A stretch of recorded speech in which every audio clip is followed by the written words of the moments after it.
өткізіп су сеуіп баса салды төрешілер. Кімді төреші қалай қабылдаған? Ойын жіберіп қоя салды. Судья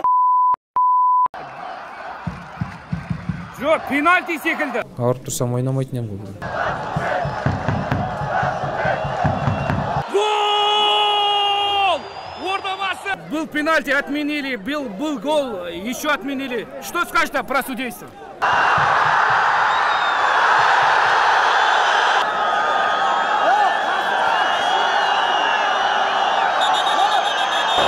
Ал дәл мына экраннан бүгін. Гол!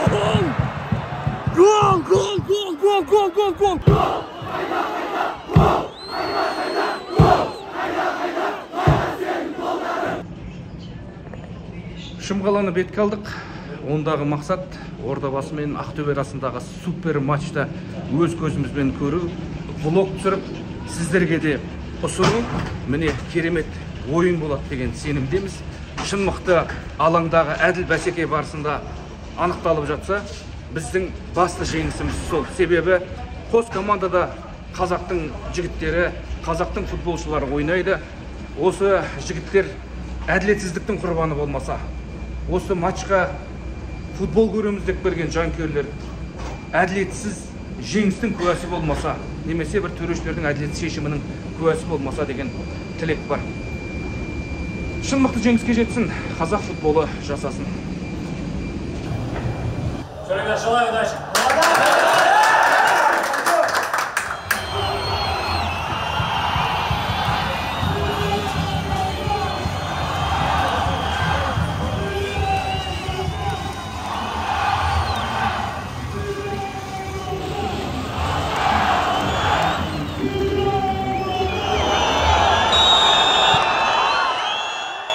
Міне дәл қазір көптен күткен матч басталды.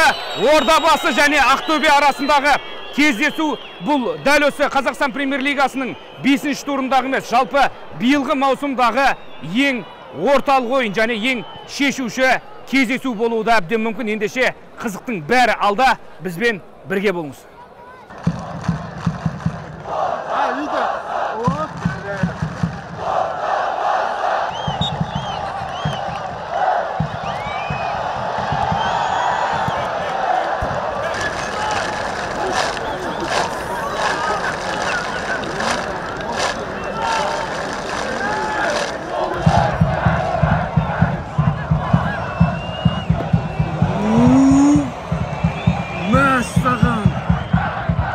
Тамаша қазір Максим Самородов алыстан әдемі соққы бағыттады. Бекхан Шайзада өз орнынан табылды.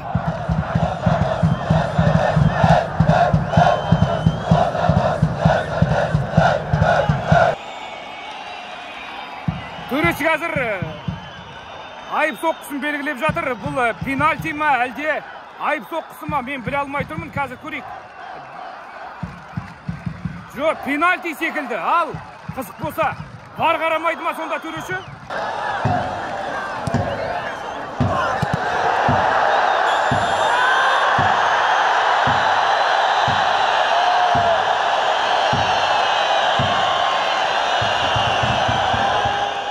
Бүгінгі матчта пенальти болады деп тіккендер бар ма араларыңызда? Ендеше міне пенальти.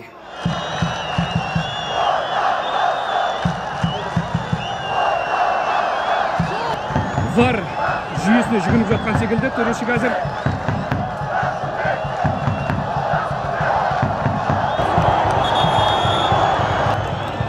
Міне қызық. Дәл қазір Бауыржан Исламхан пенальти тебуге дайын тұрғанда төреші ысқырық жап берді, бірақ Бауыржанға соққы жаса деп емес, өзі вардағы экраннан қарайтын болды. Көрейік, бұл жерде қандай шешім шығаратын. Не болады қазір? Қандай шешім шығаратын? Бейне қайталау сәтін тағы да бір қарауда. Матчтағы шешуші сәттердің бірі қазір. Бірі қарағанда жай ғана экранға қарап тұрған секілді төреші, бірақ дәл осы экранға қарау арқылы қазір тағдыркесті шешім шығарады. Не пенальти белгілейді, не өз шешімін өзгертіп, пенальти болмады деп айтады. Көрейік, не айтатынын.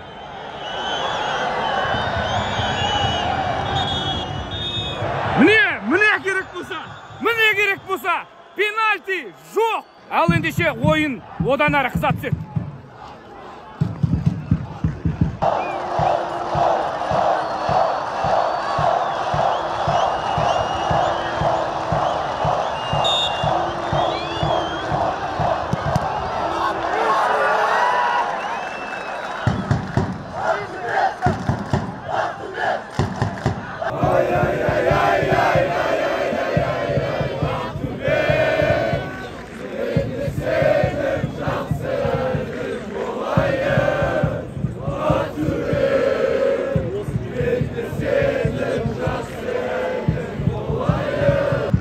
Ай, Ақтөбе, мен де сенің жақсы әнің болайын деген жанкүйерлер қазір стадионда аз ғана ақтөбелік фанаттарды көріп тұрмыз. Дегенмен арагідік осы Ордабасы жанкүйерлеріне бұл Ақтөбе жанкүйерлері де өзінше бір төтеп беруге тырысып командасын қолдап жатыр. Ендеше осындай фанаттармен, осындай жанкүйерлермен қазақ футболы әрқашан ұтады.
Ойынның алғашқы 45 минут аяқталды, тең жартысы өтті.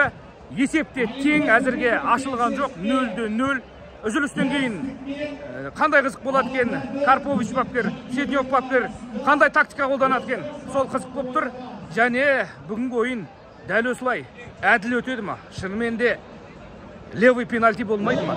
Қызық, шынымен қазақ футболында осындай өзгеріс орын алып, орталық ойындар тек алаңда шешіліп жатса керемет қой.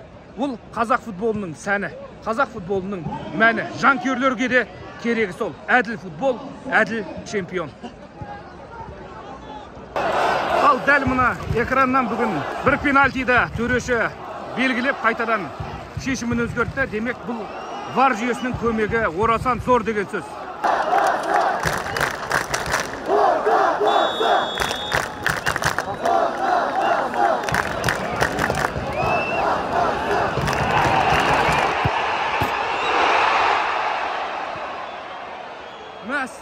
Қазір ғана Ғафуржанның соққысы қақпа маңдайшасынан қайтты. Тағы да. Қауіпсіз аяқталған жоқ. Қазір ғана міне маңдайшаға тиді. Ордабасы да 100%-дық бүгінгі матчтағы ең мықты мүмкіндік болған, бірақ Ақтөбенің қақпашысы Стас Покатиловқа бүгін оның маңдайшасы көмекке келді.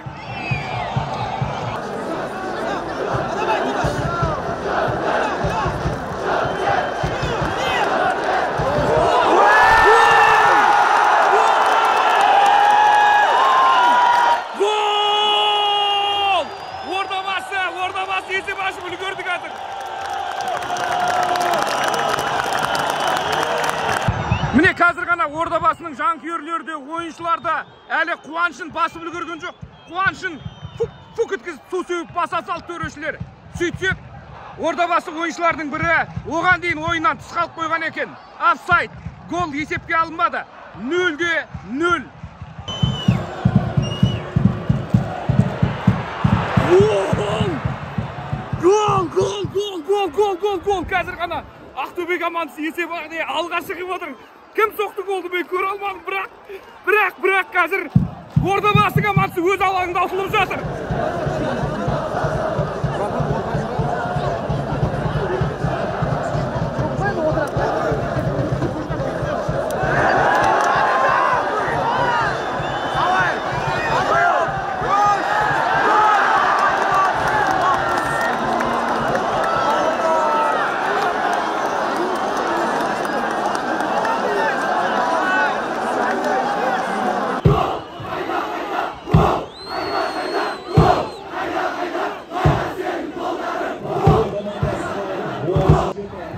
қайда гол, қайда сенің голдарың дейді шымкенттік жанкүйерлер. Расымен Ордабасы командасы қазір есепте алға шыға алмай біраз әуреге сарсаңға түскен. Гол соқты, оны есепке алмады төрешілер. Пенальти берді, қайтадан варға жүйеніп. Ол пенальтиде де өзгертті шешімін. Сөйтіп отқанда өз командасының голын емес, қарсылас команда соққан голдың куәсі болды. Барша стадионға жиналған футбол сүйер қауым.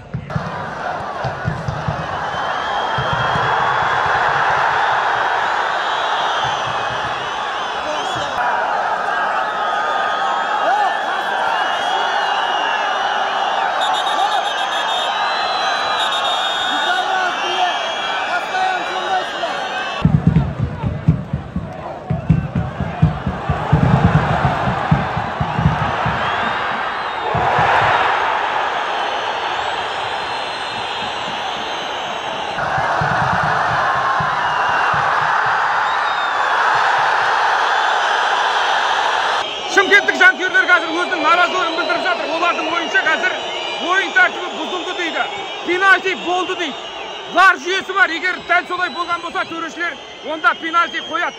Тек тәртіп бұзбау керек. Мұндай қылық тек қана өздерінің сүйікті командасына зиян тигізеді. Яғни Шымкенттік командаға енді айыппұл салынуы әбден мүмкін.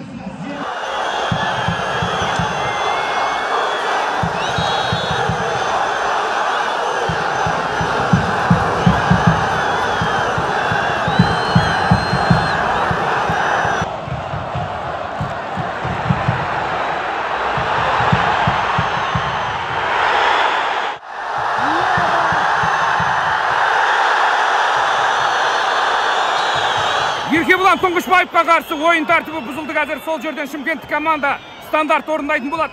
Матчтың соңғы минуттарында бұл өте қауіпті екенін жақсы білеміз. Топтың жанында Асқат тағы берген. Қазір Асқат айып алаңын асырды допты.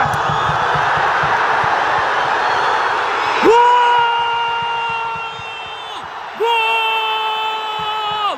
Сергей Малый сол аяғын қазір тірей салды да таразы басын теңестірді. Есеп 1-1.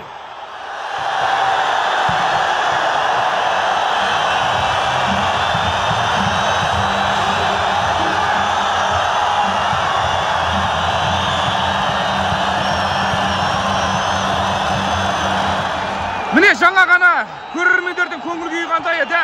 Наразы болып, стадионға тас лақтырып, бақылашқа лақтырып жатқан көрермендер бәрі қазір шат-шадыман, себебі олардың сүйікті командасы таразы басын теңестірді. Тіпті стадионнан қайтып кеткен кейбір көрермендердің қайтадан ішке кіріп командасын қолдап жатқанын көріп жатырмыз. Футбол деген міне осындай эмоция. Бір-ақ минутта кездесу мүлдем басқа арнаға бұрылып кетуі мүмкін.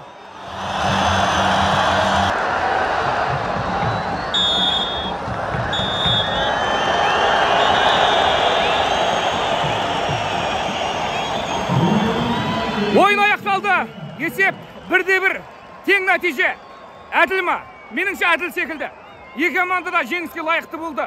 Шымкент команданың кездесудің соңғы минуттарында таразы басын теңестіруі осы Шымшақардың тұрғындарына қазір бір көңіліне сәлде болса жұбаныш болған секілді. Өткен турда Астанаға ұтылған команданың жанкүйерлері ойыншыларға, бас бапкерге ренжіп біраз наразылығын білдірген. Тіпті бүгінгі ойға келмейміз егер Астанаға ойынды бергендей қосал құрамды шығаратын болсаңдар деген. Бірақ міне бүгін бұл команданың ойыншылары жанкүйерлердің үмітін ақтауға соңына дейін тырысты. Солай таразы басын теңестірді. Енді Ақтөбе де, Ордабасы да бүгін кездесуде ұтылған жоқ. Ұтылған кім? Білмедік. Әлде бүгінгі ойында бір команда жеңу керек деп алдын ала сценарий құрған біреу бәлкім ұтылған шығар.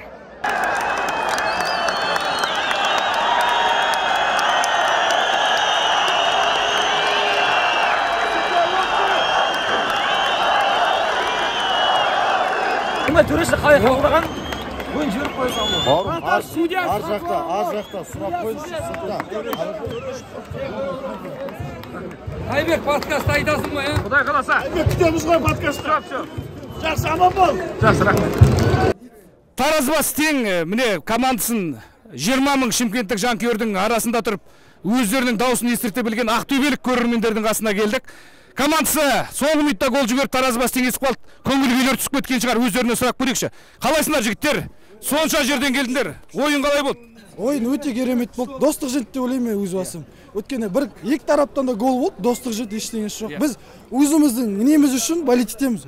Айтады, өзі хобби дейді, хобби үшін болеть етеміз болды. Жалпы бірде-бір нәтижесі әділ ма бүгін? Әділ, жақсы. Ойын жақсы болды.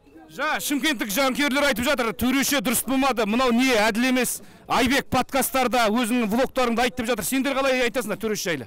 Төреші енді әр матчта әртүрлі. Бұл жерде біз шешпейміз. Ол жоғарыдан шешеді, біз шеше алмаймыз. Ол пенальти береді, вар қарайды, ол түсініксіз жағдай. Әр жақта қалай тапсырыс кетті, солай деп ойлаймыз. Өйткені спонсоры Қазақстан Олимпиад, сол айтылып тұрған сияқты. Салам, Макс. Можно коротко? Не, братан, не сегодня. Ассалаумағалейкум, Асқатжан. Жарайсыңдар. Тамаша. Ал Асқат, ойын жайлы бүгін керемет соңғы сәтте. Бір ауыз сөз. Шаршап тұрмын, Айбек, всегда берем ғой. Жанкүйерлерге үлкен рахметімді айтқым келіп тұр. Бүгін полный стадион болып бізді қолдағандарына. Бүгінгі өте қиын ойын болды. Ұтуға да болатын еді, шындығында ұтылуға да болатын еді. Бірақ біз өзіміздің алаңда ұтылуға мәжбүр болған жоқпыз деп ойлаймын. Тең нәтиже әділ ма жалпы? Енді әділ болған кезде де оны айта алмаймын. Қазір әділ емес. Ақтөбе командасы да жақсы команда. Біз де ойлаймын жаман команда емес. Біз ойлаймын енді бірде-бір болса әділ деп. Бағана пенальти тебуге дайын тұрдың. Жалпы осы жерде пенальти болды ма, болмады ма сендердің? Оны мен шеше алмаймын. Судейский арбитр бар қараған. Пенальти қойды, потом отменять етті. Тағы да ойлаймын 1-2 момент болды, бірақ қаралған жоқты судья. Жалпы бүгінгі ойынға қалай болды Насыр? Өткендегі Астанамен болған кездесуден кейін жанкүйерлер біраз ренжіп жатқанын да көрдік, әлеуметтік желіде бармаймыз деген де көрермендер болды, бірақ көрдік 20 мыңға жоқ жанкүйер келіп тұр. Енді мен оны қазір ол туралы ештеңе айта алмаймын. Мен тек қана біз жанкүйерлерге үлкен рахметімді айтамын. Біздікі бүйтіп қолдап тұрса, біз тек қана оларды қуантуға дайынбыз. Сені ауырып қалды деп уайымдап жатыр көрермендер. Қалай денсаулығың? Көріп тұрсыз ғой, қазір бүгін шықтым, Аллаға шүкір, бәрі жақсы. Ауырып тұрсам ойнамайтын едім ғой. Сол сияқты. Рахмет. Бүгінгі матч енді өте қиын болды. Астанаға жеңілістен кейін бізге бүгін тек жеңіске ойнадық. Енді болельщиктер, жанкүйерлер келіп өте керемет қолдау көрсетті. Енді солардың арқасында да соңғы минутта жеңіліп жатып, бір ұпай болсын алып кеткенімізге өте қуаныштымыз.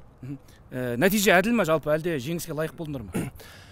Енді оны жеңіске лайық болдық деп ойлаймын енді. Төреші солай шешкен соң, оны біз ешқандай комментарий ете алмаймыз. Енді өзің бағана гол соғылатын кезде ойын тәртібі саған қарсы бұзылды. Сол жерден стандартты Асқат көтергеннен кейін Тараз басын теңестірдіңдер. Жалпы осы стандартты алдын ала дайындап бердіңдер, әлде бұл? Енді стандартты біз тренировкаларда дайындаймыз. Кім қайқа жүгіру керек, қайда көтеру керек. Соның нәтижесі бүгін шықты деп ойлаймын. Өзің екінші таймның соңғы минуттарында шықтың, ұтылып жатқанда команданың міне бір ұпай алуына жағдай атсалыстың тікелей үлес қостың деп айтамын. Өйткені сені құлатқаннан кейін барып сол стандарттан гол соғылды ғой. Жалпы өзіңнің ойының жайлы не айта аласың? Өзімнің ойым жайлы енді бапкерлер айтады деп ойлаймын. Маған бапкер қанша уақыт берсе, соны шығып, довериясын ақтауға тырысамын. Алаңға шыққанда бір кәдімгі шынымен көзің жанып, от болып шыққанын көріп тұрдық та, бір өзіңді бір қайрап шықтың ба, әлде бір әр ойында осылай? Жоқ, бүгінгі келген жанкүйерлердің алдында солай ойнамасаң ят деп ойлаймын өзім. Сонша халық келіп қолдау көрсеткен екен, біз бүгін ұтылмасақ ят болар еді. Енді жанкүйерлерге не айтасың бүгін? Жанкүйерлерге енді алдыңғы ойындарда тек қана жеңіске ойнаймыз деп үміттенеміз. Құдай қаласа, осылай бізді келіп әрқашанда қолдап жүрсе, сол біз үшін үлкен қуаныш болады. Ғафуржан, 1 минут. 1 минут, Ғафуржан, 1 минут. 1 минут, Ғафуржан, сол болельщиктерге. Ғафур, енді сен сборныйдың ойыншысың ғой, енді сен бермесең кім береді? 1 минут, Ғафур. Бір ауыз сөз. Если честно, по игре, мне кажется, все-таки у нас было преимущество. Где-то чуть-чуть, наверное, физически подустали. И в этот момент концентрацию потеряли, пропустили гол. Ну, конечно, когда у нас такая поддержка, мы играем только на победу. Чуть-чуть не хватило, чтобы выиграть. Я думаю, что где-то и в каких-то моментах могли поставить пенальти, на мой взгляд. Но не получилось. Хорошо, что не проиграли. Будем делать выводы, стараться в следующих играх набирать максимум очков. Был пенальти, отменили, был гол, еще отменили. Что скажете про судейство? Ну, это не моя привилегия рассуждать на эту тему. Есть специальные люди, пусть они рассуждают. Я хотел бы сказать спасибо болельщикам, что столько людей пришло. Хотел бы попросить, чтобы на каждую игру так нас поддерживали, тогда мы станем чемпионами. Ничего справедливый или вы заслужили победу? Как вы думаете? Я не знаю, мы будем стараться играть каждую игру на победу, а как Бог даст, так будет, поэтому всем спасибо. Как ваша травма? Залечили? Еще не до конца, но надеюсь, что с каждым днем будет лучше. Посвящайте свой гол кому? Посвящаю своей супруге, своим детям. Слава Господу за все, поэтому так. Удачи. Спасибо большое. Міне қазір ғана Сергей Малый өзінің ойыннан соңғы пікірімен бөлісті. Қызбалыққа салынбады. Өзінің эмоциясында барлығын ұстап тұр. Төрешін де айыптап жатқан жоқ. Бәлкім пенальти болғанда шығар дегенді де жасырмады. Бірақ ойын аяқталды. Төрешінің ысқырық естілген соң нәтиже өзгермейді. Сондықтан бұл кездесудегі 1-1 есебі әділ ме әлде әділ емес пе? Оны жанкүйер өздеріңіз айтыңыз.